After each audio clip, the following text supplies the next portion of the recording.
Es el océano más grande del mundo, más grande que toda la masa continental de la Tierra. Llevamos 8 semanas viajando por un mundo que no deja de sorprendernos. Es escenario de conflictos incipientes y de otros que han cambiado el mundo. Conoceremos a personas que investigan el futuro de este mundo y a otras que viven con él y en él, que buscan los tesoros de este paraíso insular.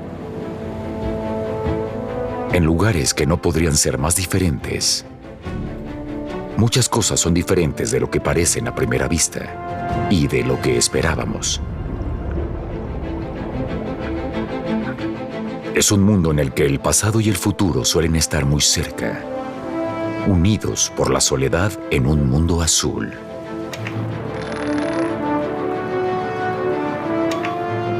Desde Hawái nos dirigimos a las Islas Cook y luego a las Chatham, en el tormentoso Pacífico Sur, a 800 kilómetros al este de la costa de Nueva Zelanda, y de nuevo hacia el norte a Tuvalu, cruzando el Ecuador hasta las Islas Marshall.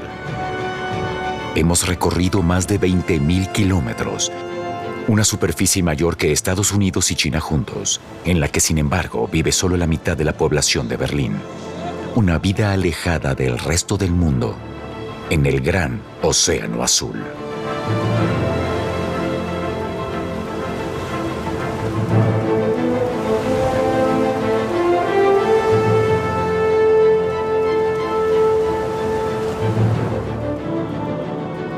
Nos encargaron que echáramos un vistazo a lo que estaba pasando en el Pacífico. No es precisamente la vuelta de la esquina, es un viaje largo, una pesadilla logística dadas las distancias que hay que recorrer, pero también es una gran aventura. Por supuesto que aceptamos. Nosotros somos Dirk Reuter, nuestro piloto alemán radicado en Estados Unidos que ha aterrizado en todas partes, en el Ártico y en el Polo Sur.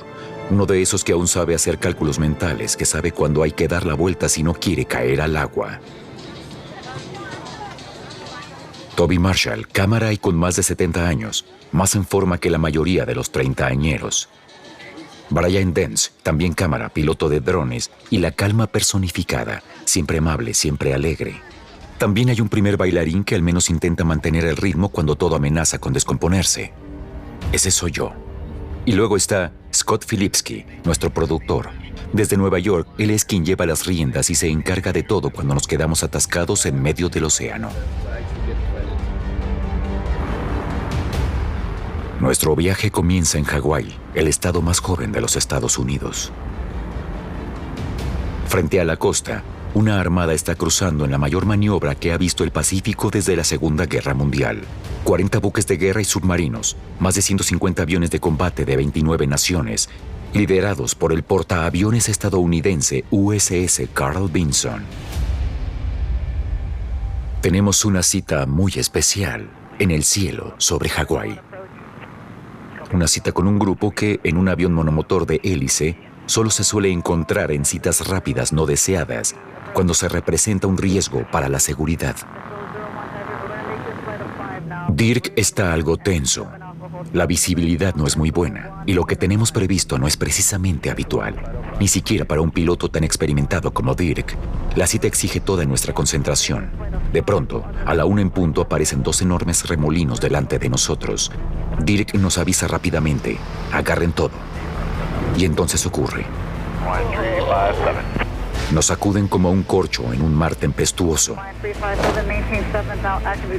Nuestro asistente automático de colisión se pone nervioso. Atención, tráfico a la misma altura, 12 en punto, 1,6 kilómetros adelante. ¿Siguen todos a bordo? ¿Qué ha pasado, Dirk? Es solo la turbulencia. Delante de nosotros aparecen 3 Eurofighters de la Fuerza Aérea Alemana y un enorme avión cisterna. La causa de las turbulencias que nos sacuden una y otra vez. Antes de despegar nos coordinamos con el control aéreo estadounidense y la Fuerza Aérea Alemana, ya que este tipo de encuentros en el aire no están exentos de peligro. Todo bien. Solo me comí la cámara 2 veces. 440,000 leaving 2000, Hawaiian 393. Hawaiian 357 for the meeting, 4000. That's just not going to work with the wake turbulence of the Eurofighters. Nos alejamos. En la base aérea Hickam, en Oahu, nos encontramos con el jefe de la Fuerza Aérea Alemana, Ingo Gerhardt. El general participa personalmente en estas maniobras. Nos cuenta que la unidad acaba de lograr algo especial, tan lejos de casa, en pleno Pacífico. El mayor reto es la complejidad, la distancia, los usos horarios. Son distancias que no conocemos en Europa, y eso supuso un reto enorme. En total, volamos 1,3 millones de kilómetros.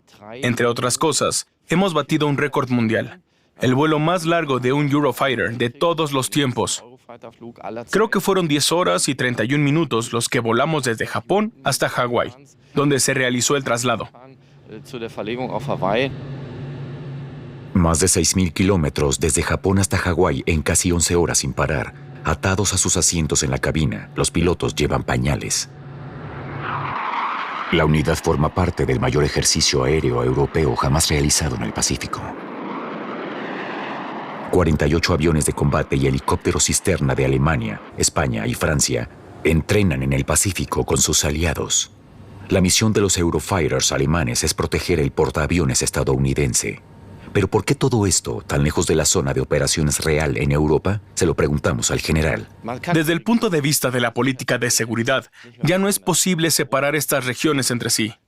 Europa y la región Indo-Pacífico se condicionan mutuamente. Si solo tenemos en cuenta la importancia para nuestros intereses económicos, queda totalmente claro que la región Indo-Pacífico tiene una importancia fundamental para Alemania y que debemos garantizar que sea libre y abierta. En la base del Cuerpo de Marines de los Estados Unidos, al otro lado de la isla, unidades de la Guardia Costera de los Estados Unidos practican la seguridad de un puerto. Entre ellos se encuentra una unidad especializada de la Armada Alemana. El buzo de minas Buba es el jefe del grupo.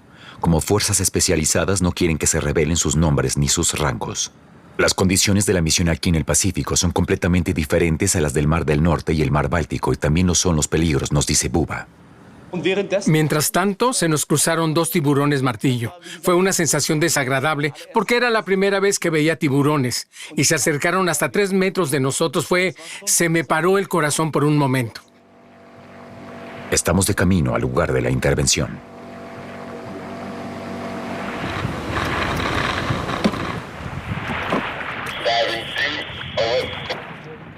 Sí, aquí está el equipo de buceo de la Marina Alemana. Yo diría que en la primera inmersión vimos 2 tiburones martillo. No me extrañaría que haya algo más grande en el agua.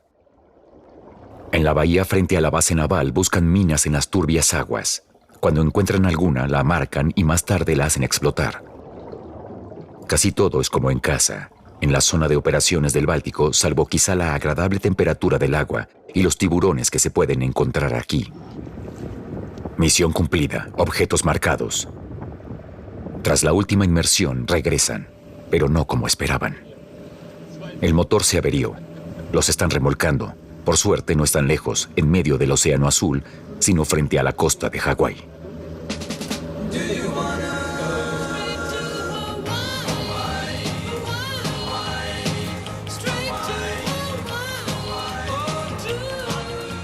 Las playas de Waikiki son mundialmente famosas y muy cantadas.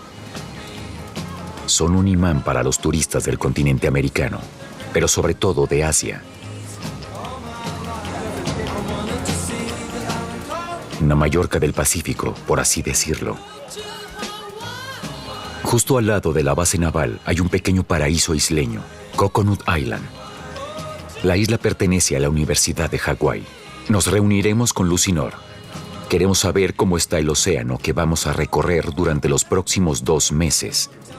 Lucy es de Bremen y está trabajando aquí en su tesis doctoral. Lucy nos lleva a una de las boyas de investigación, un trabajo científico con el que la mayoría de los estudiantes en Alemania solo pueden soñar. Para mí sigue siendo un sueño. Vengo aquí a la bahía cada 2 semanas para tomar muestras y cada vez me alegro más de estar aquí. Así que no me canso nunca. Que el nivel del mar está subiendo es algo que ya todo el mundo sabe, pero a Lucy le preocupa otra cosa muy distinta. Ella se dedica a estudiar los procesos químicos que probablemente cambiarán de forma duradera la vida aquí, en el océano. Así que aproximadamente un tercio del CO2 que se ha liberado a la atmósfera ya ha acabado en el mar, por así decirlo, y está alterando su química. Lucy toma muestras de agua que luego analizará en el laboratorio. Ahora mismo tenemos que añadir veneno a las muestras de agua.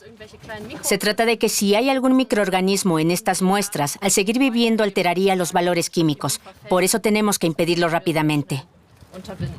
¿Eso significa que los microorganismos seguirán produciendo CO2? Exacto, producir CO2 o absorberlo, según el caso. Si hay pequeñas algas, quizá también puedan absorberlo mediante la fotosíntesis.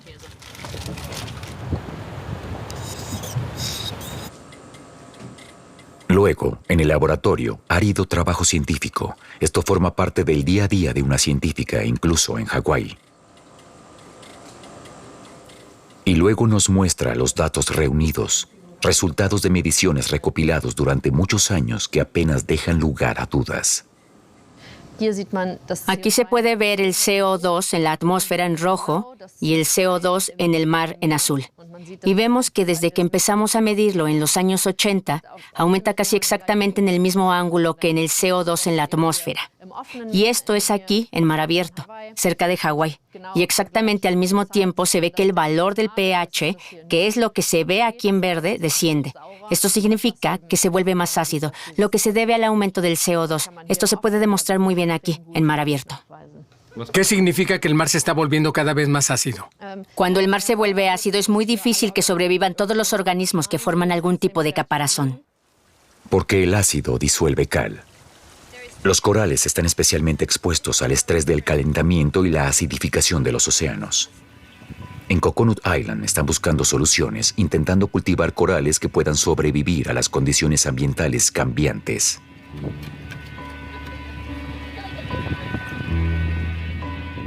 Mucho más adelante en nuestro viaje podremos hacernos una idea de cómo están los arrecifes de coral en el Pacífico.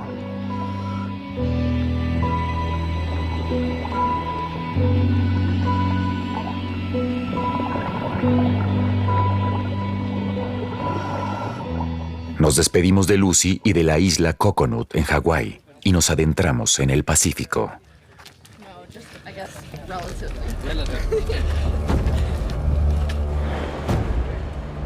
Pero antes tenemos que prepararnos para una emergencia. Practicamos cómo ponernos rápidamente los trajes de supervivencia, obligatorios cuando se vuelan largas distancias sobre el agua en un avión monomotor de hélice. Distancias que normalmente nadie vuela así aquí en el Pacífico. Dirk nos muestra cómo se abre la salida de emergencia y practicamos cómo salir del avión con los trajes, que no están precisamente hechos a medida.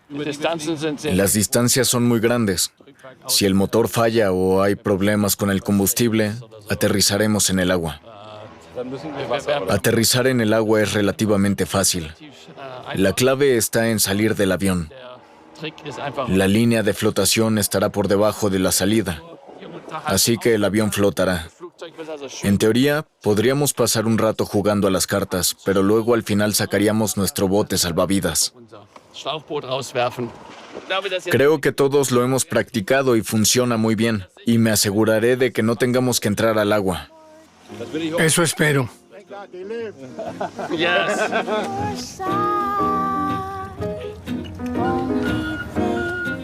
Hacemos las maletas para nuestro pequeño avión porque nos vamos al océano más grande del mundo, a lugares que no podrían ser más remotos y a los que es muy difícil llegar de otro modo.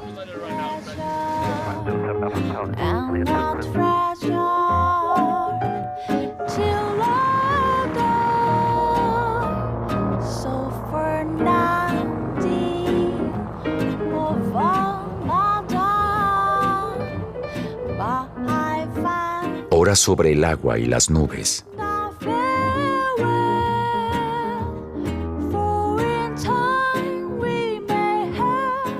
Aburrimiento a bordo. Dirk y Toby juegan con la cámara cuando de repente aparece tierra a la vista. Sí, hay algo mordisqueando el borde derecho de la pantalla. Creo que es tierra.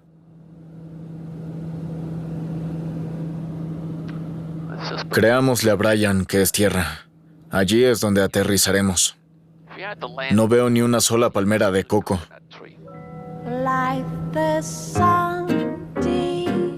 Kiritimati es el atolón más grande del mundo en superficie, aproximadamente la mitad del tamaño de Hamburgo.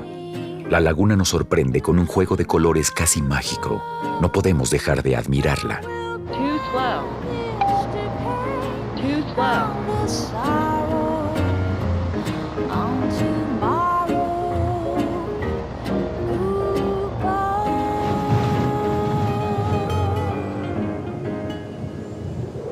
Tenemos que repostar después de 4 horas y más de 2.000 kilómetros de vuelo.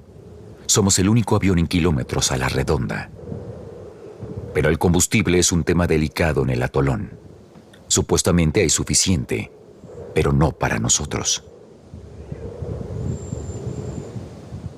Tras horas de negociaciones se hace cada vez más tarde y aún nos quedan unas 5 horas de vuelo. Pero tampoco quieren dejarnos pasar la noche allí. Al final nos convencen, digamos. Un precio exclusivo por el combustible y una especie de garantía bancaria de Estados Unidos. Dirk se asegura de que los depósitos de los alerones estén casi a rebosar. Tenemos por delante más de 2.500 kilómetros en pleno Pacífico Sur, sin posibilidad de aterrizar en ningún sitio.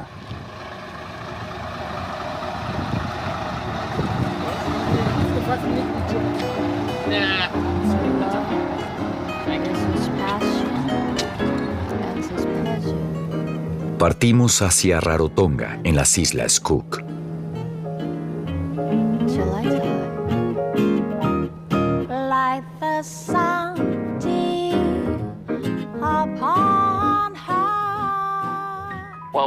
Nos estamos acercando al Ecuador.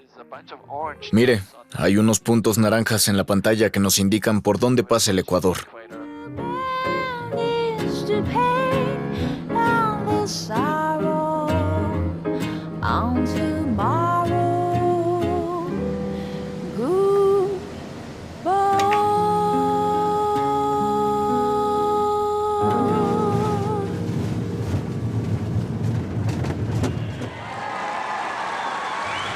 El ambiente es alegre y festivo.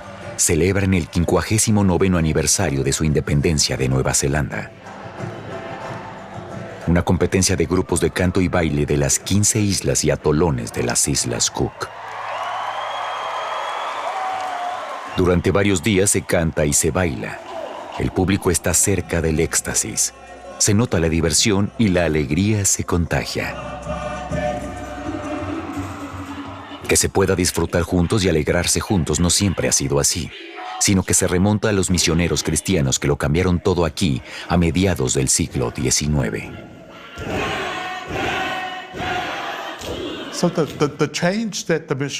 Los cambios que trajeron los misioneros fueron en su mayoría positivos. Abolieron la obligación de luchar y acabaron con el canibalismo. Ya sabe, hay cosas más sabrosas que comerse el trasero de otra persona. Acabaron con las guerras entre tribus que a menudo estallaban por nimiedades y trajeron una paz duradera que nos permitió desarrollarnos. Emil Kairúa es ministro de Desarrollo Cultural de las Islas Cook, un estado insular casi 6 veces más grande que Alemania, pero con solo unos 17,000 habitantes que viven en una superficie que no llega ni a 1/3 del tamaño de Berlín.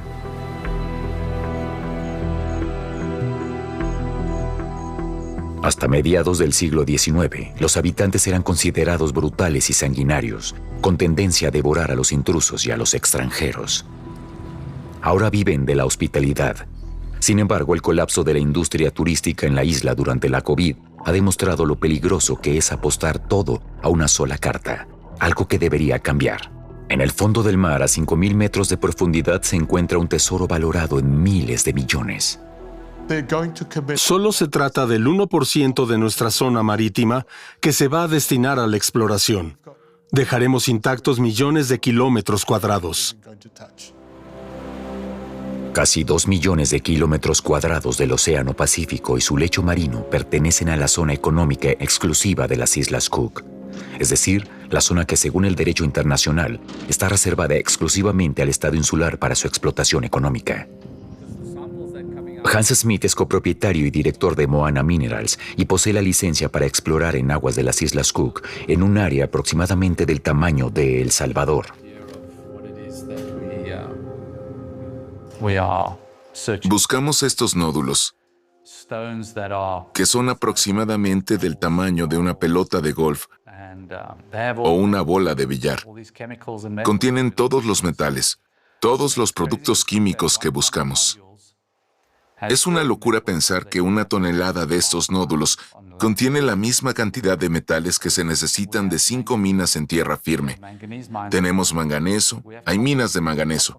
Tenemos cobre, hay minas de cobre. Níquel, tierras raras, cobalto, todo está aquí. Hans nos muestra el corazón de su operación.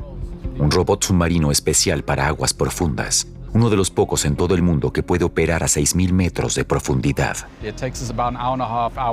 Necesitamos aproximadamente 1 hora y media para llegar al fondo y luego lanzamos el rover. Necesita un buen jugador de videojuegos como piloto porque los chicos saben cómo hacerlo.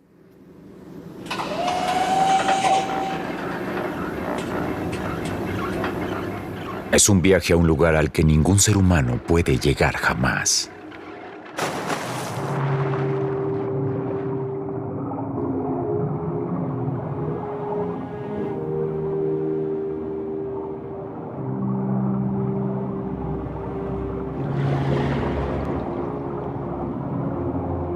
A través de zonas de caos orgánico y soledad infinita.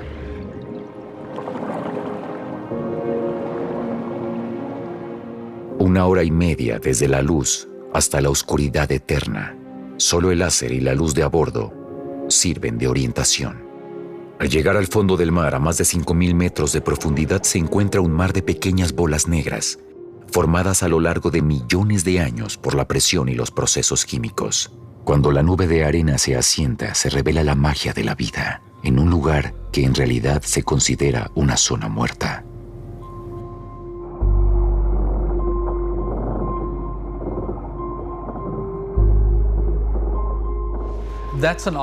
El argumento que suelen esgrimir muchos críticos es que no sabemos nada sobre el océano, con su fauna única y todas esas especies nuevas y desconocidas.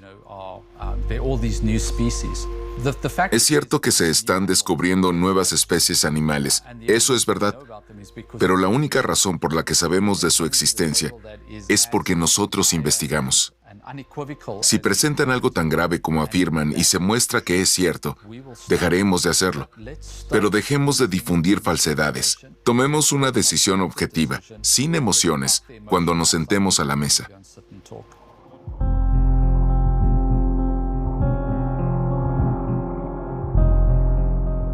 Los costos de la exploración a 5.000 metros de profundidad son enormes y nadie quiere pagarlos. Los inversores, ya sean públicos o privados, temen el riesgo para su imagen en el acalorado debate sobre la explotación de los océanos. Muchos países, pero también empresas como BMW o Google, apoyan una moratoria, es decir, la suspensión de la minería y la exploración en aguas profundas. Hablan de moratorias, de no realizar más investigaciones, exploraciones ni explotaciones mineras. Al mismo tiempo, todos quieren más datos. Pero, ¿cómo vamos a obtener más datos si privamos de la posibilidad de obtener beneficios a quienes invierten dinero en ello? Denos la oportunidad de proceder de forma científica, de presentar nuestros argumentos. Entendemos el riesgo, pero al menos denos la oportunidad.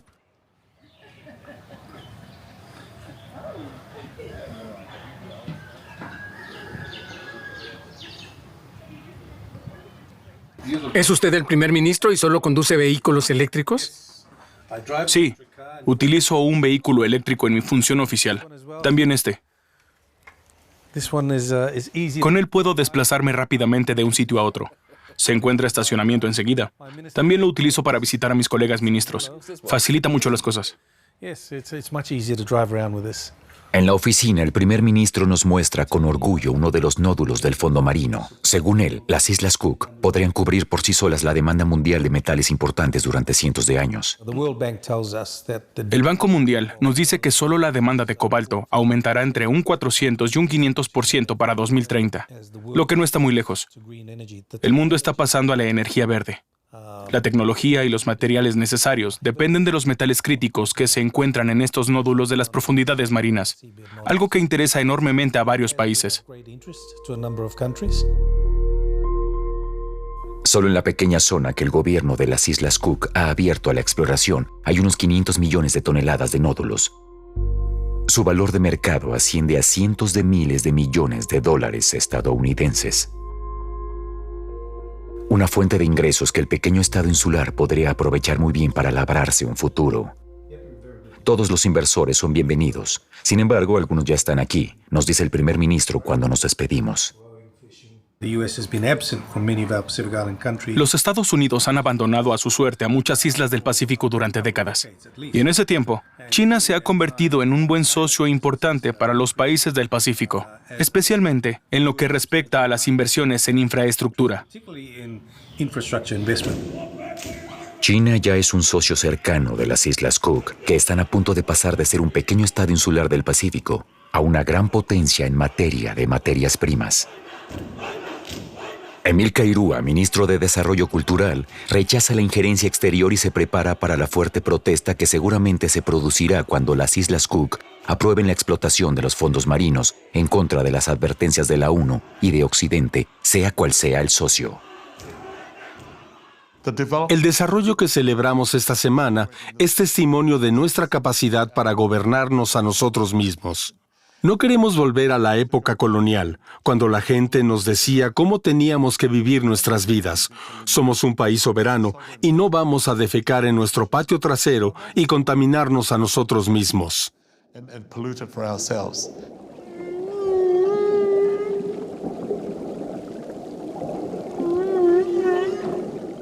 El patio trasero, el océano, es para la gente de aquí un lugar donde viven seres mágicos.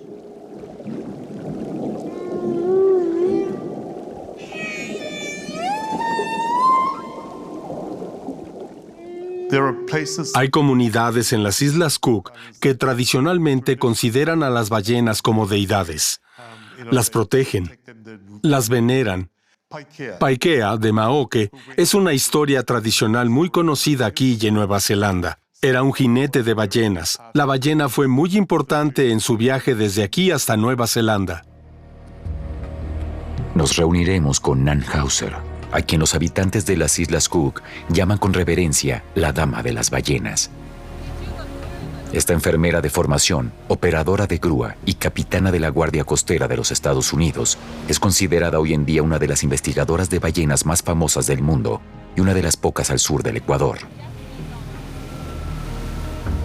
En Rarotonga, la isla principal de las tropicales Islas Cook, construyó una casa en la selva, a la que se retira después de su trabajo en la superficie y bajo el agua. Casi nadie se acerca tanto a estos gigantes del océano como ella. Nan se embarcó en una misión hace unos 30 años.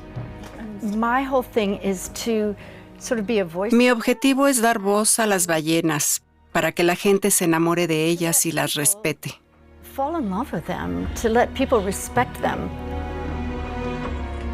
Queremos saber si no tiene miedo al acercarse tanto a este gigante.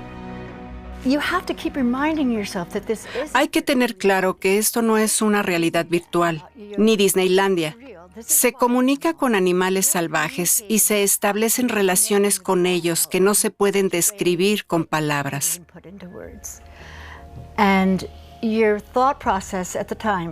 En ese momento no se piensa de forma analítica.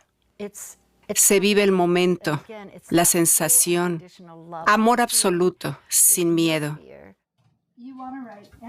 Todo esto suena un poco a esoterismo, pero Nan nos asegura que no es una Val Hogger, una abrazadora de ballenas. Lo que quiere es informar y proteger a estos fabulosos seres, incluso con un trabajo científico muy riguroso.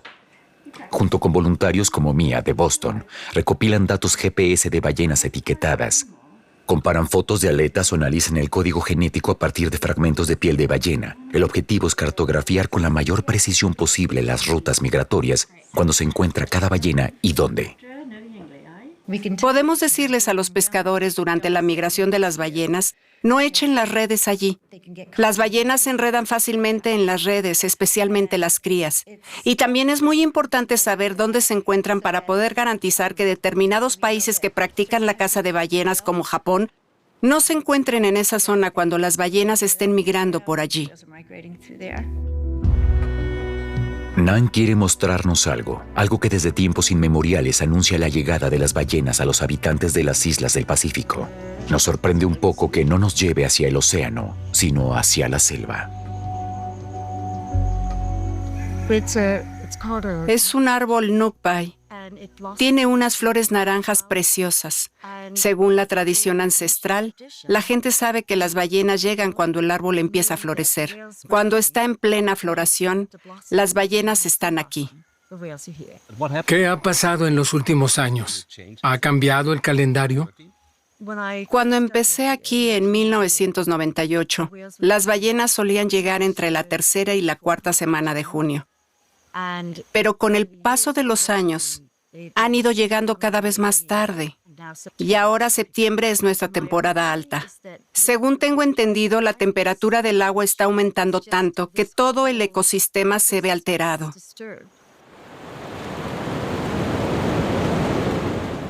Llegó la noche y decidimos cenar juntos. Brian cocina. Habrá pasta con ajo y tomates frescos del jardín. Mañana Nan y Mia quieren llevarnos con ellas en su primer viaje de investigación del año. Le pide a Toby que compruebe los hidrófonos con ella, porque parecen tener algún problema. Aquí, tan lejos del resto del mundo, no hay repuestos. Así que Toby tiene que ponerse manos a la obra e intentar reparar a la antigua los micrófonos submarinos. Partida a la mañana siguiente. Siempre tengo problemas con los aparatos. La alta humedad. Si no los uso durante un tiempo, dejan de funcionar.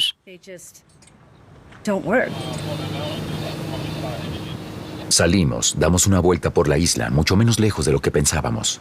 Solo hay unos cientos de metros hasta la orilla. Entre nosotros y la isla solo hay el arrecife donde rompen las olas.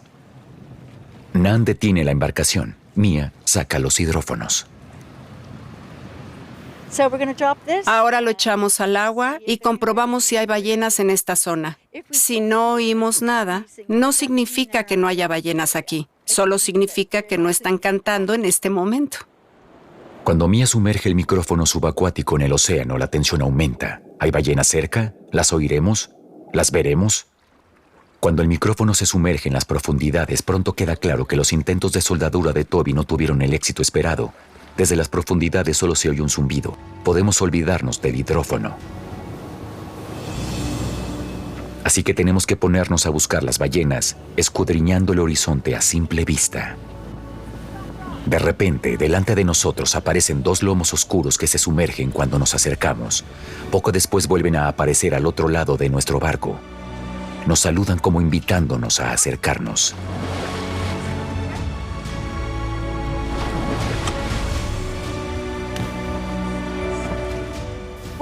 Acaban de nadar 6.500 kilómetros desde la Antártida hasta aquí. Están agotadas, no han comido en todo este tiempo, ahora necesitan descansar. Mia y Toby se preparan para sumergirse en el agua. Para Mia es la primera vez.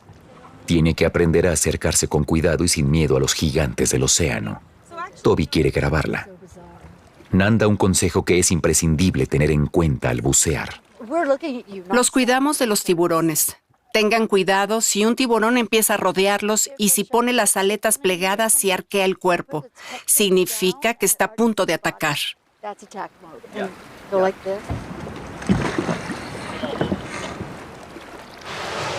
Nan ya había tenido varios encuentros con tiburones grandes, uno de los cuales se ha hecho famoso entre los investigadores de ballenas. Una ballena me puso sobre su cabeza y empezó a empujarme. Luego intentó meterme debajo de su aleta pectoral, como hacen con las focas y otros animales a los que quieren proteger. Y cuando vi al tiburón, con las aletas pectorales bajadas y el cuerpo arqueado, lo supe. Dios mío, esta ballena me está protegiendo de un tiburón tigre enorme, el más grande que he visto nunca, de verdad, unos 5,5 metros. La historia dio la vuelta al mundo como prueba del comportamiento altruista de las ballenas. Sin embargo, esperamos que Mia y Toby no necesiten hoy esa protección, por mucho que las imágenes merecieran la pena. Con una pequeña cámara submarina vemos a las dos ballenas a cierta distancia de nuestra embarcación, cuando de repente se sumergen en las profundidades. Mia se sumerge primero. Las ballenas vuelven a aparecer, pero Toby no logra seguirlas. Al saltar al agua, se golpeó la cabeza con algo del barco y está sangrando. No es buena idea quedarse en el agua, donde hay tiburones tigre y grandes tiburones blancos. Al cabo de unos 15 minutos, Mia regresa. Impresionante, absolutamente increíble, en serio, simplemente impresionante. Fue mejor de lo que jamás había soñado. Yo podría llorar, son muy hermosas y uno se siente tan seguro con ellas. Genial, simplemente increíble. Después de la diversión llega el trabajo. Mia tiene que volver al agua. Se sumerge en busca de restos de piel de ballena.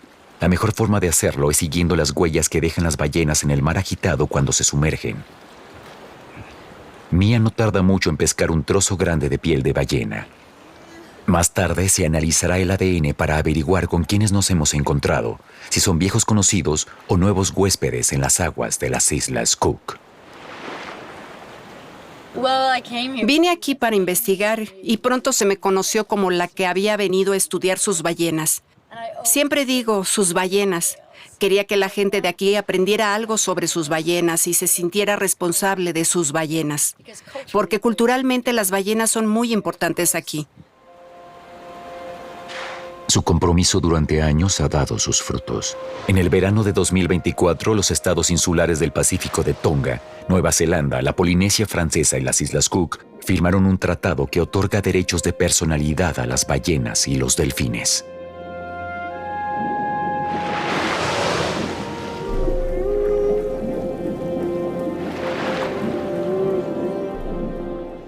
¿Por qué no?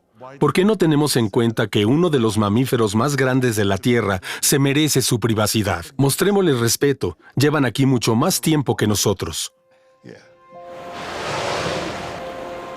Estaban casi extinguidas, pero hoy en día la población de ballenas jorobadas aquí en el Pacífico Sur ha vuelto a crecer hasta alcanzar varios miles de ejemplares, gracias también a Nan y a sus jóvenes ayudantes.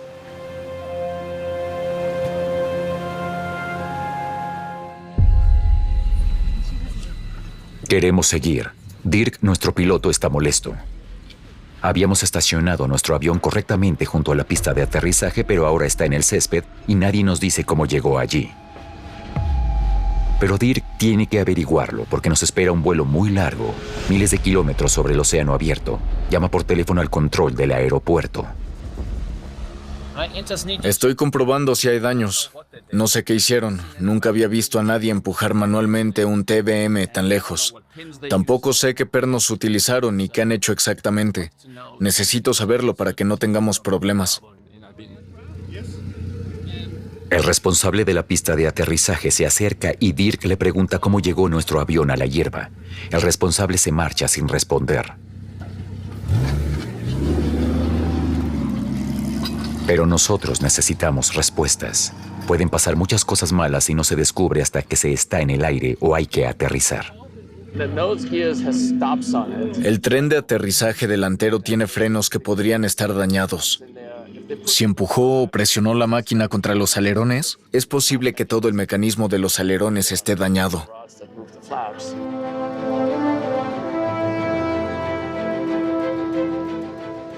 Después de 2 horas de espera, el misterio se resuelve de repente. Es el cambio de estacionamiento de aviones al estilo polinesio.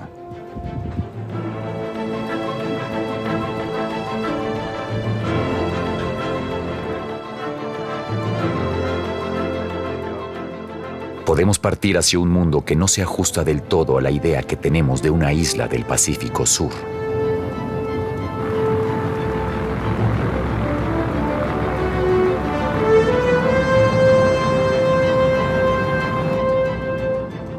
No hay palmeras ni cocos, e incluso en verano rara vez se superan los 14-15 grados.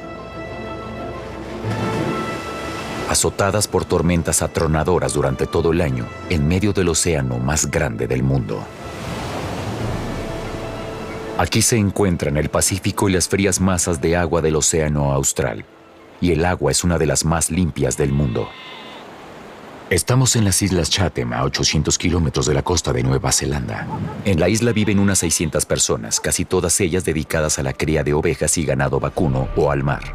La mayoría son descendientes de maoríes que emigraron aquí desde las Islas Cook pasando por Nueva Zelanda. Cuando llegamos, la isla tiene un problema. El buque de suministro lleva meses averiado. Nuestro almacén está medio vacío. Es terrible. Solo nos queda un paquete de leche. Se nos están acabando todos los productos básicos y tenemos que traer muchos por avión, lo que encarece mucho los costos. El litro de leche por avión cuesta $17,50. Nos reuniremos en el norte de la isla con un joven que se dedica a extraer un tesoro que le proporciona cuantiosos ingresos. Jay Dixon es buzo de abulones, recoge caracolas marinas a unos 10-15 metros de profundidad, pero en el agua acecha un peligro.